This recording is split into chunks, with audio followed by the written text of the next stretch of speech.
செய்திகளுக்காக செய்திகள் வாசிப்பது சரவணன். மஞ்சூரில் சிறுத்தை தாக்கி 3 ஆடுகள் பலி. நீலகிரி மாவட்டம் மஞ்சூரை அடுத்த புதிய பகுதியில் சேர்ந்த மணிவேல் விவசாயம் மற்றும் கால்நடை வளர்த்து வருகிறார். அவருக்கு சொந்தமாக 20க்கும் மேற்பட்ட ஆடுகள் வளர்த்து வருகிறார். வழக்கம் போல் கொட்டகைக்குள் அடைத்து வைக்கப்பட்டிருந்த 20க்கும் மேற்பட்ட ஆடுகள் இரவு 12 மணி அளவில் அலறிய சத்தம் கேட்டுள்ளது. உடனடியாக சுதாரித்துக் கொண்ட மணிவேல் வீட்டின் மின் விளக்குகளை ஆன் செய்து வெளியே வந்து பார்த்துள்ளார்.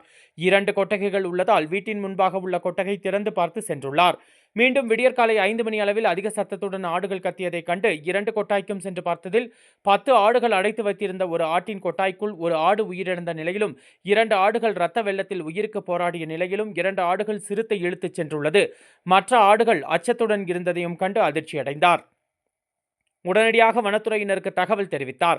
சம்பவ இடத்திற்கு வந்த வனத்துறையினர் கொட்டகையை ஆய்வு செய்து சடலமாக கிடந்த ஆட்டு மற்றும் உயிருக்கு போராடிய நிலையில் இருந்த 2 ஆடுகளையும் கால்நடை மருத்துவர் மூலம் இறந்த ஆட்டிற்கு உடற்கூறு ஆய்வு செய்யப்பட்டு பின்பு புதைத்தனர்.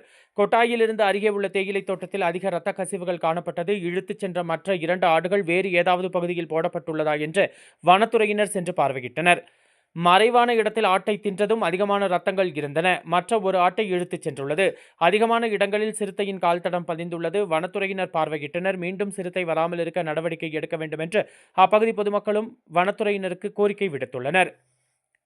கோவை நீலகிரி செய்திகளுக்காக எமது சிறப்பு செய்தி ஆசிரியர் தமிழ் வெங்கடேசன்.